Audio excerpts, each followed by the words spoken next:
Hello বন্ধুরা, তোমরা সবাই কেমন আছো? আমিও খুব ভালো আছি। তো আজ আমি এত সাজছি কেন বলো তো? আমি একটা জায়গায় যাচ্ছি, সেটা হলো আমার সব থেকে পছন্দের জায়গা। সেটা কোথায় বলো তো? একটা মেয়ের সব থেকে পছন্দের জায়গা তো তার বাবার বাড়ি। তো শ্বশুর বাড়ি যাবে বলে বরমশাই রেডি হয়ে নিচ্ছে, গাড়িটা বের করে নিল। আজকে আমি যাচ্ছি আমার বাবার বাড়িতে। তো বাবার বাড়ি যাওয়ার উদ্দেশ্যে বেরিয়ে পড়েছিলাম, দিয়ে যেতে যেতে একটু ভিডিও করে নিলাম। তারপর চলে এসেছি মিষ্টির দোকানে। জামাই মিষ্টি কিনে নিয়ে যাবে না শ্বশুর বাড়িতে, এমন তো হয় না। তারপর মিষ্টির দোকান থেকে মিষ্টি কিনে বাবার বাড়ির উদ্দেশ্যে রওনা দিলাম। তারপর চলে আসলাম আমাদের পাড়ার সামনে। যে পাড়ায় ঢুকে গেছিলাম, পাড়া দিয়ে যাচ্ছি। আমার বাবার বাড়ি আমার শ্বশুর বাড়ির থেকে আসতে কয় মিনিট লাগে বলো তো? 5 মিনিট লাগে মাত্র আসতে। তারপরে আমরা চলে এসেছিলাম আমাদের বাড়িতে। আমার মা এত হাসছে, মেয়ে এসেছে মা হাসবে না?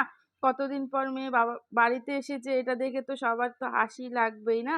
তারপরে পাপ্পিটাকে দেখে নিলাম। দিয়ে বড়মশাই এখানে কি করছে বলো তো? শোয়ার জন্য প্রস্তুতি নিচ্ছে। ঘড়িটা খুলে খুলে নিল। এই দেখো, ওর কাজই এসে শুয়ে পড়া। শুয়ে পড়লো। তো মিনি ব্লগটা কেমন লাগলো বলে টাটা।